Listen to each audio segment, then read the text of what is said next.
एक सुनसान गांव में एक पुराना घर है जहां एक खौफनाक पियानो रखा है। कहते हैं ये पियानो आत्माओं को आकर्षित करता है। देखो ये पियानो कितना खूबसूरत है। हाँ, लेकिन मुझे ये खौफनाक लगता है। इसे मत छुओ, इसमें कुछ गलत है। तुम दोनों बहुत डरते हो। मैं इसे बजाने जा रही हूँ। ये पियानो आत्माओं को आकर्षित करता है, तुम दोनों ध्यान रखना। क्या तुम सच में इसे बजाना चाहती हो? हाँ, मैं इसे बजा कर देखना चाहती हूँ। रिया पियानो के पास बैठती है और धीरे धीरे उसे बजाना शुरू करती है। जैसे ही धुन बजती है, हवा में अजीब सी गंध फैलने लगती है। तुम क्या सुन रही हो? मुझे लगता है कि पियानो के सुर में कुछ खास है। ये सब ठीक नहीं लग रहा है। मैं बाहर जा रहा हूँ। तुम ठीक हो? नहीं, मैं और बजाना चाहती हूँ। इस पियानो को मत छुओ। रिया, प्लीज रुको। क्या तुम सुन नहीं रही? ये पियानो खतरनाक है। जैसे ही रिया पियानो बजाना जारी रखती है, अचानक घर के चारों ओर अजीब खौफनाक आवाजें सुनाई देती हैं। हवाएं बहुत जोर से चलने लगती हैं। ये क्या है? मुझे डर लग रहा है। मैं यहाँ और नहीं रह सकती। हमें इसे बंद करना होगा।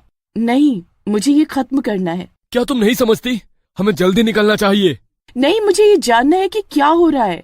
रिया जैसे ही एक धुन बजाती है, अचानक ही पियानो से खून निकलने लगता है। जोर जोर से चिल्लाने की आवाजें पूरे कमरे में गूंजने लगती हैं और रोने की आवाज हर ओर फैल जाती है। इसके बाद सब वहां से भाग जाते हैं। रात का सन्नाटा था। रिया बिस्तर पर लेटी, थकी हुई और दवाइयों के असर से गहरी नींद में चली गई। अचानक उसे महसूस होता है कि वो किसी अजीब ठंडे और सुनसान स्थान पर खड़ी है। कहीं से भी कोई आवाज नहीं आ रही, सिर्फ एक धीमी धीमी पियानो की धुन गूंज रही है। वो धुन वही है जो उसने उस खौफनाक पियानो पर बजाई थी। रिया ने धीरे धीरे अपने चारों ओर देखा, लेकिन कोई नहीं था। अचानक उसके सामने पियानो प्रकट होता है और धुन धीमे से तेज होती जा रही थी। पियानो से खून की बूंदें टपकने लगी। ये तो सपना है। मुझे जागना होगा। जैसे ही वो पलटकर भागने की कोशिश करती है, उसके पैर जमीन में जकड़ जाते हैं। वो हिलने की कोशिश करती है, लेकिन उसका शरीर जैसे पत्थर का बन गया हो। तभी पियानो से एक डरावनी आत्मा प्रकट होती है। उसकी आंखें लाल और जलती हुई हैं, उसका चेहरा विकृत और डरावना। आत्मा रिया की ओर धीरे धीरे बढ़ने लगती है। तुमने हमें जगाया है, अब तुम हमारी पूरी कहानी सुनोगी। नहीं नहीं नहीं, मैं कुछ नहीं सुनना चाहती। मुझे छोड़ दो, मुझे छोड़ दो। और उसके कानों में पियानो की वही खौफनाक धुन गूंजने लगती है, लेकिन इस बार धुन दर्दनाक और भयावह थी। अचानक चारों ओर से और भी आत्माएं निकलने लगती हैं और उनके चेहरों पर दर्द और गुस्से की परछाई है। रिया चीखने की कोशिश करती है, लेकिन उसकी आवाज बंद हो चुकी है। तुम हमें नहीं रोक सकती, अब तुम्हारी बारी है। नहीं नहीं, मुझे जाने दो। तभी पियानो अपने आप बजने लगता है और धुन के साथ आत्माओं की आवाजें तेज होती जाती हैं। एक आत्मा रिया के कंधे पर हाथ रखकर उसे अपनी ओर खींचने लगती है और एक धमाके के साथ रिया अपनी जगह से उछल जाती है। रिया की आंखें अचानक खुल जाती हैं। वो बिस्तर पर बैठी हाँफ रही थी। उसने चारों ओर देखा, लेकिन कमरे में कोई नहीं था।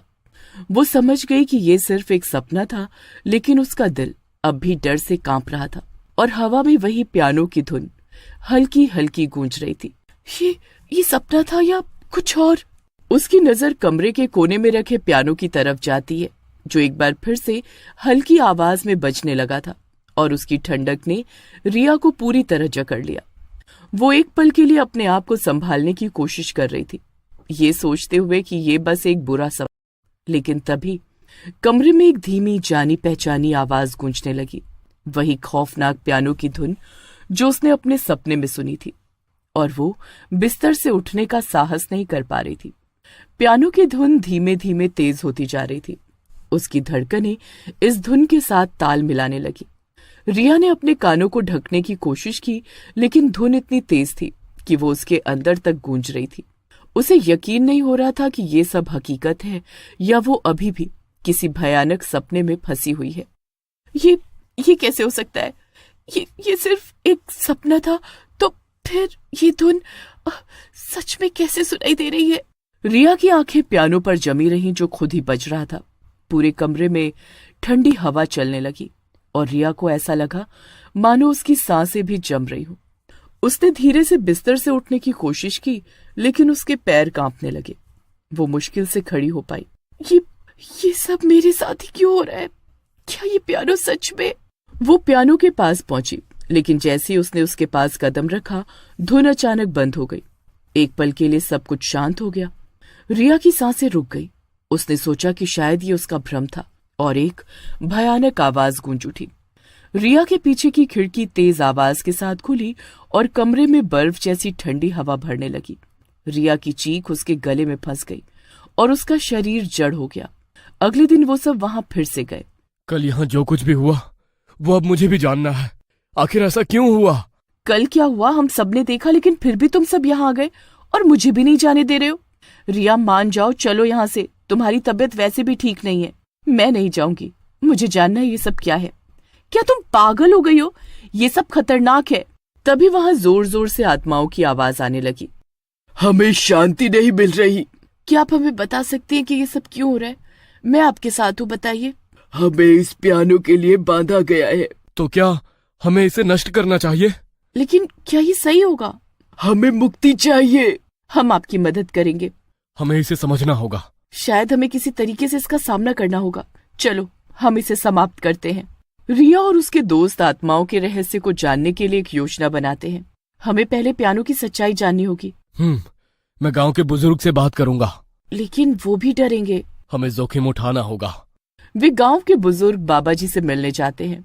वे पियानो के अतीत के बारे में बताते हैं।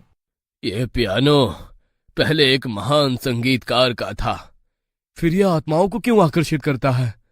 संगीत में शक्तियां होती है। हमें ये जानना होगा कि हमें क्या करना चाहिए। पियानो को पूरी तरह नष्ट करना होगा। क्या ये संभव है? हमें कोशिश करनी होगी, लेकिन ये बहुत खतरनाक हो सकता है। हम कुछ भी करेंगे ताकि आत्माएं शांति पाएं। याद रखें, एकता में ही शक्ति है। रिया और उसके दोस्त पियानो का सामना करने के लिए तैयार होते हैं। वे सभी एकजुट होते हैं। तैयार हो?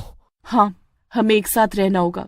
हम सब मिलकर करेंगे, डरना नहीं। चलो हम इसे समाप्त करते हैं। जैसे वो सब पियानो के पास पहुंचे, पियानो से कुछ तरंगे बाहर निकली और उनकी तरफ तेजी से बढ़ी। तभी उनमें से एक आत्मा आह्वान आई और बीच में आकर खड़ी हो गई और घायल हो गई। जाओ, उसे नष्ट कर दो, हम तुम्हें बचाएंगे। राज ने भागकर अपने बैग से एक बोतल निकाली और एक कपड़े में वो ऑयल डाला और उसे जलाकर पियानो की तरफ फेंक देता है। लेकिन साथ ही आग उसके कपड़ों पर भी लग जाती है और वो भी जलने लगता है। आत्मा उसे बचाने की कोशिश करती है, लेकिन उसे बचा नहीं पाती। सब मिलकर रोने लगते हैं। इसके बाद सारी आत्माएं वहां से आजाद हो जाती हैं और उस दिन के बाद से वहां कोई नहीं जाता। लेकिन लोगों को आज भी वहां से रात को रोने की आवाज आती है और किसी के जलने की बदबू भी।